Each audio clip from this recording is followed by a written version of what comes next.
kejujuran, keterbukaan itu memegang peranan penting terhadap berkurangnya persebaran virus ini.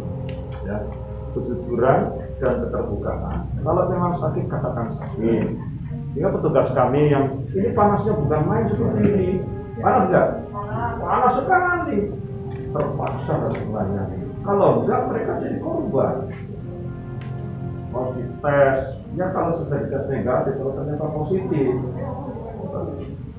Jadi keterbukaan, kejujuran, keterbukaan. Dan masyarakat peduli, tapi jangan dihukum, ya. Jangan dihukum kemudian berjualan nggak boleh. Kemudian beli nggak, dari mana tuh dia? Jangan dibeli. Nah itu jadi bahaya itu.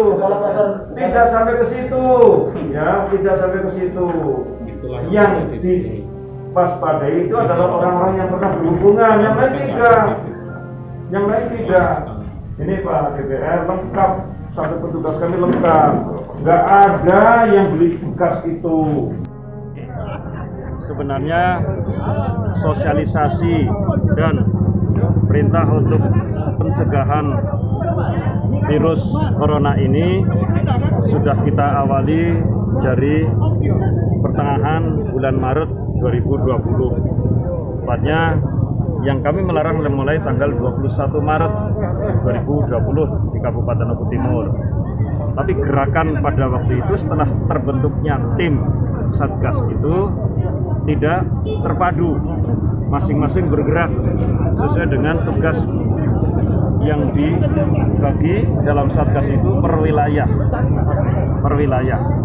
Kegiatannya sama, mensosialisasikan tentang bahaya itu, kemudian gerakan pakai masker, kemudian menjaga jarak, ini juga harus agak jauh, tidak boleh dekat-dekat, harus menjaga jarak, dan memonitor orang-orang yang datang dari ibu kota dan sekitarnya, khususnya DKI dan Jawa Barat.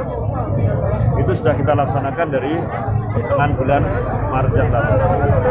Hari ini kita kepingin gerakan terpadu, sehingga kita laksanakan gerakan yang sama di 6 titik, 6 kecamatan. Saya Bupati sendiri, dan Dim di BK 16, Kapolres di BP Raja, kemudian Kajari sendiri, Ketua DPRD sendiri.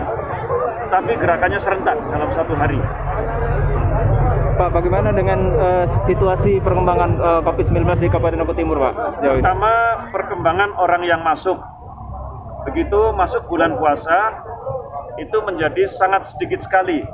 Bahkan sejak ditutupnya Pelabuhan Bakahuni, saya katakan 0. Karena tidak ada kendaraan yang dari Blitar maupun Martapura yang berangkat ke Jakarta maupun kembali ke Oku Timur.